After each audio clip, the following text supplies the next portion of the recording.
Yeah, hello there. Welcome to Hoojie's Garage.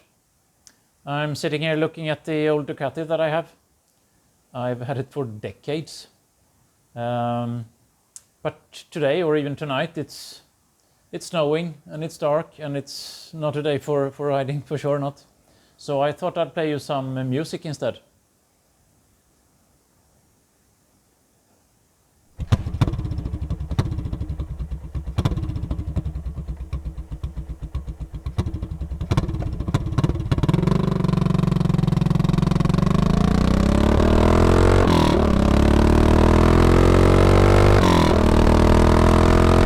Sounds familiar anyway. This bike. But not with that exhaust system.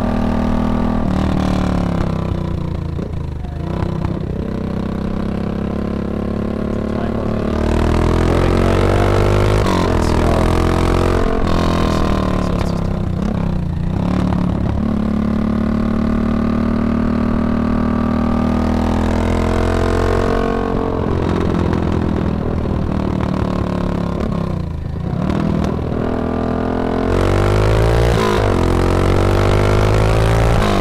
Here we go.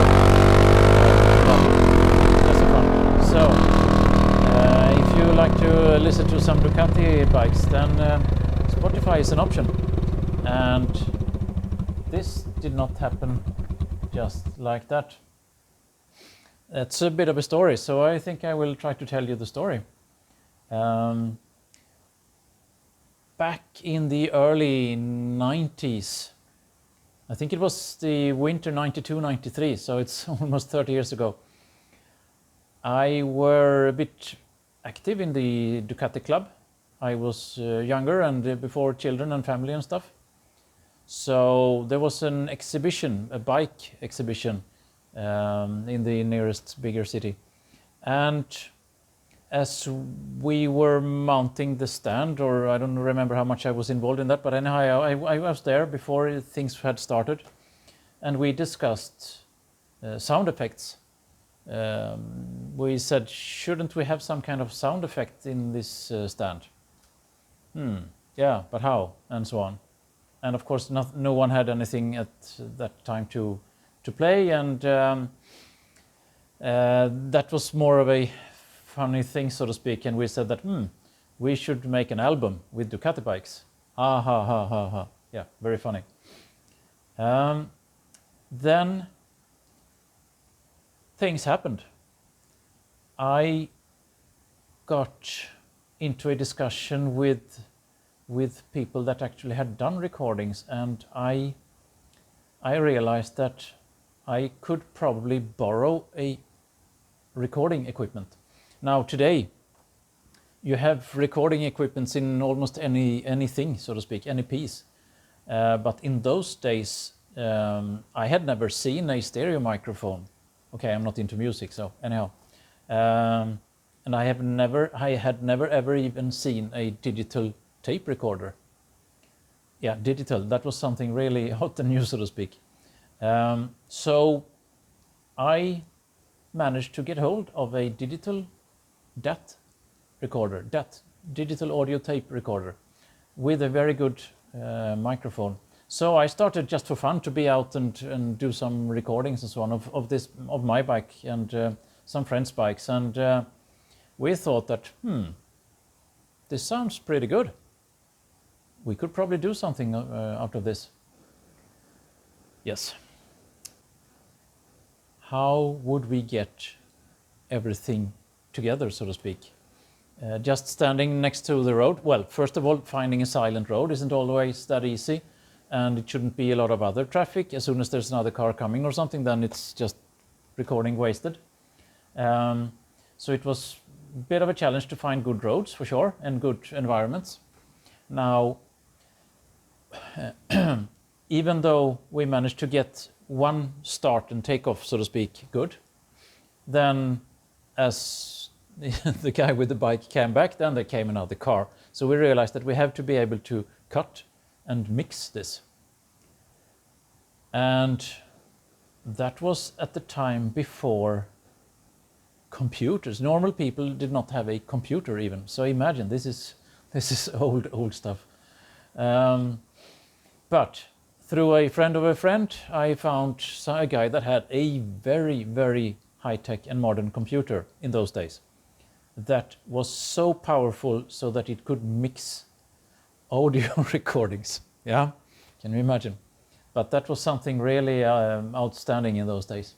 Now, I went to him and we made an agreement about this thing that started to develop into a project. And then we made some work there in his studio, and we realized that this can be something, really. So I had a chat with I think it must have been the chairman of the Ducati Club in Sweden. And I said that, or I showed him, listen to this. And he, just a second, let's take something. We can take something from those days. The 750 F1. Let's see here if it makes some good sounds.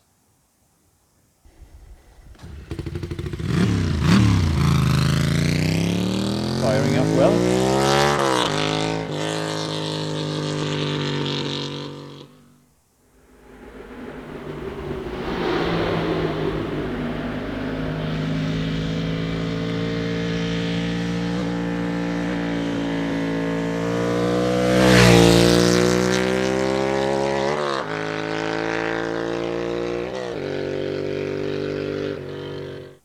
Yeah, so he was just, whoa, this sounds so cool. Can you continue with this? And I said, sure. Can we spend a little bit of money for it? Because it's, it's the guy doing the mixing will probably want to have something, and making an actual CD will not be free for sure. Yeah, of course we must make a CD. It must be a compact disc. Yeah, that's cool. Because at that time, vinyl albums and compact discs, the compact disc had not really made the breakthrough yet. At least not around here. So we were all very excited. And with the equipment that I could borrow every now and then, I started calling people all over, all over Sweden, so to speak, and organizing recording sessions here and recording sessions there, and it was good fun, for sure. And then we had some discussions and said that it would be cool to record a real race bike, because Ducati also in those days they were really good at they were very competitive in the superbike racing. And at that time, the engine size were up to 926 cubic centimeters. And I think they had a factory racing team with Carl Fogarty, and there were some other semi-factory teams. One was Grottini, for instance, with Davide Tardozzi and as a manager for that one. So remember also that this was in the days before a cell phone. It was in the days of faxes. So I managed to get contact with the Italian Ducati Club, or at least a guy that had very close relationship with the club. I think he was called Maurizio Bavarescu. That's the guy. Ciao, if you see this one day.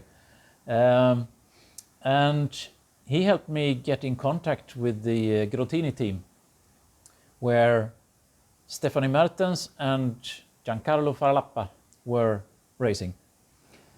And the series was coming to Sweden, and I managed to get accreditation and got in there with the equipment and so on, and went to the paddock area and met Mr. Tardozzi, I think his name was, and we had a chat, and he said, would you like to have a recording made on the bike? He looked kind of puzzled at me like that. Per favor, if it's possible. I will have a chat with the riders. Okay. And when would that have?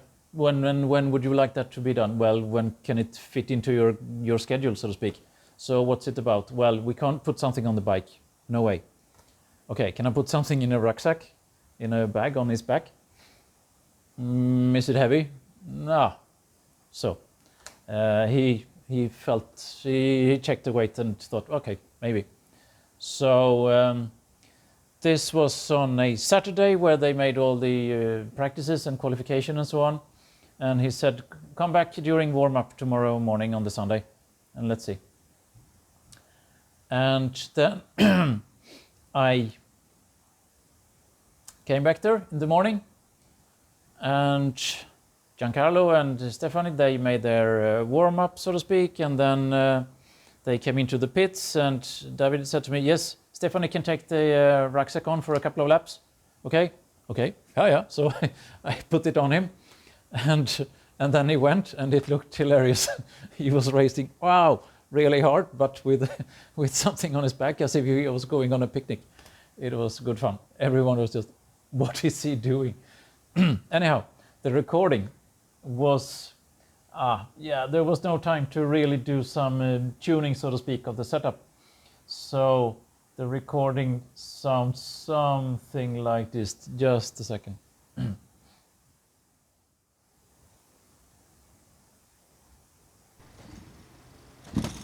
Starting at the bike.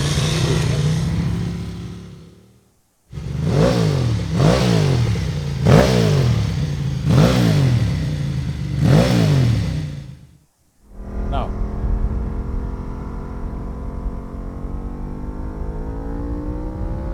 And it sounds awful. Anyhow, but it's a recording. And then I was out standing near the track.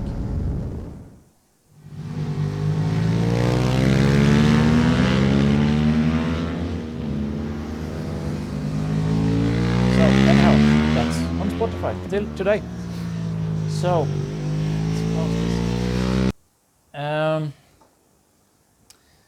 then, yeah, this was an event. There were more people from the Ducati Club there, so the club had arranged some kind of an event just to kind of barbecue in the evening on that Saturday evening and so on. And they had rented a big room, so to speak, where everyone could sleep on the floor in a with some camping equipment.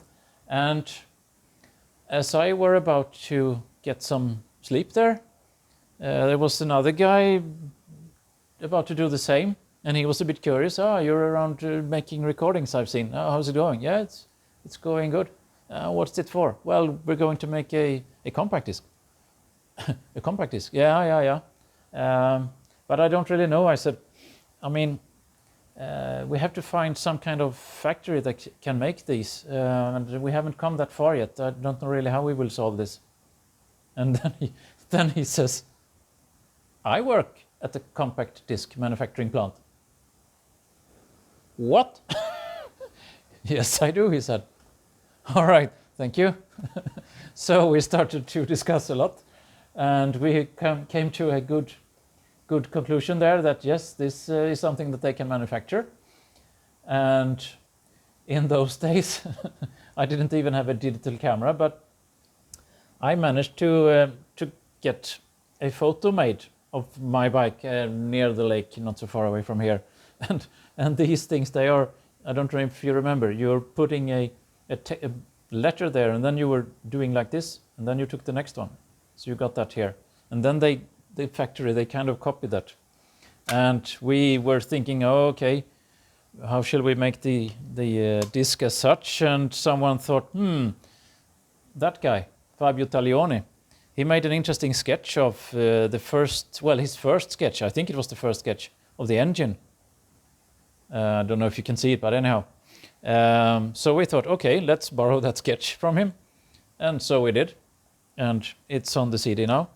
To save costs, we saw that a lot of kind of amateur bands and so on, they were making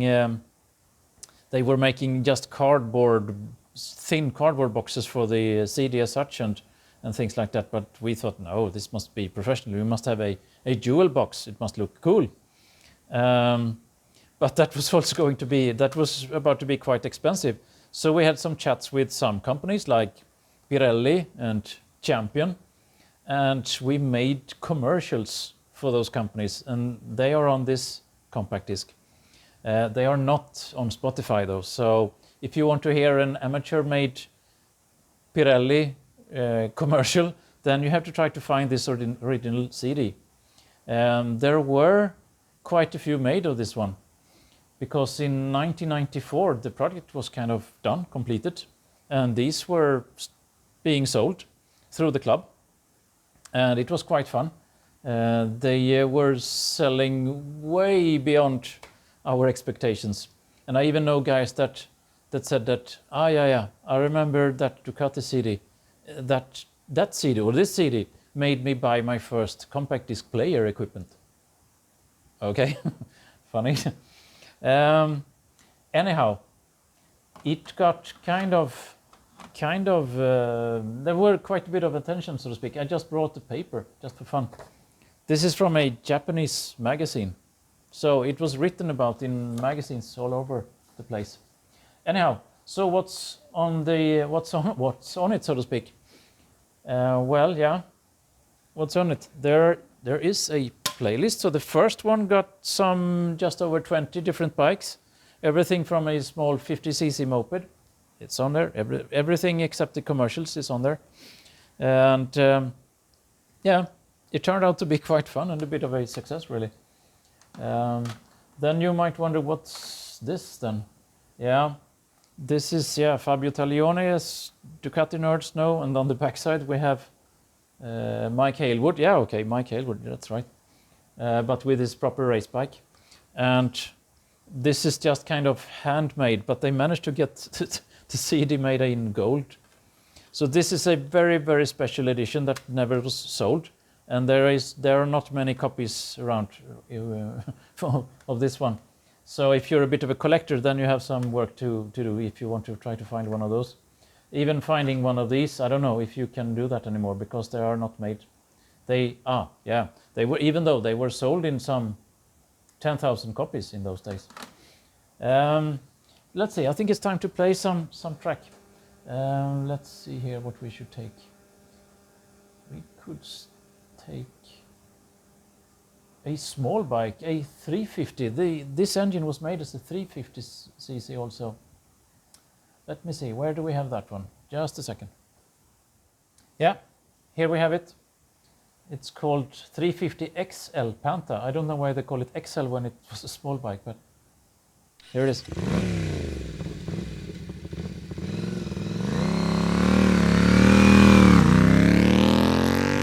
Sounds bigger than it is.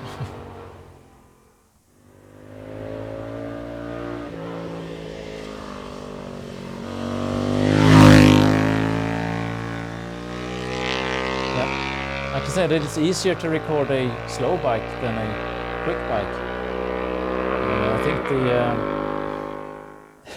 it struggles more and it takes longer for it to accelerate, so it's more pleasing to listen to, so to speak. Yeah, so this little 350, it sounds really something, right?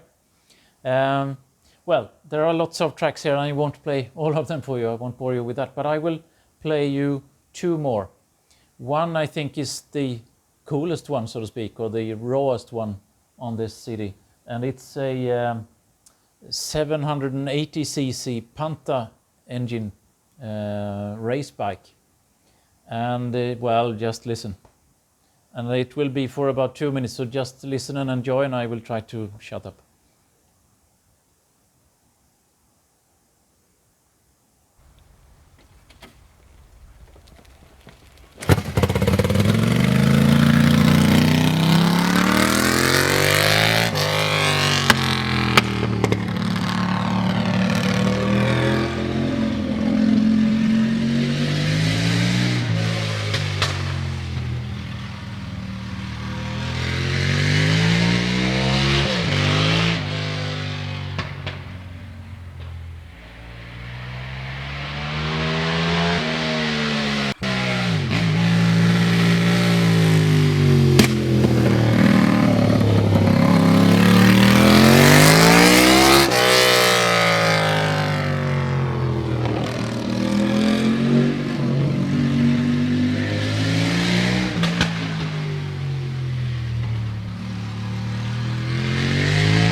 Thanks for that one, Anders. Anyhow, most tracks are not this long. They are around 45 seconds to a minute, so they're quite cool to put in a playlist or something if you have playlists on Spotify. Now, there are 2 discs here, and I think around 15 years after that, so around 2007, 8 something, there was this new V4 Ducati out, the Desmos 16, and it sounds very different, and well, 15 years had gone, so we thought, why not do this again? So there is a second edition, the Ducati Passions Due, then, second edition, with just about everything from the first CD and almost the same amount of more semi-modern bikes, so to speak. So this one can still buy from the Swedish Ducati Club, and this one is the one that is on Spotify. So to round things up, so to speak, or to finish this, I will just let you listen to the Desmos 16. I think it's that one that has the most hits, so to speak, or listeners on Spotify. And I would think that, yeah, Spotify is just one of them. There are probably more iTunes and other things like that. Let me see. So, here's the Desmos 16.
That's quite something.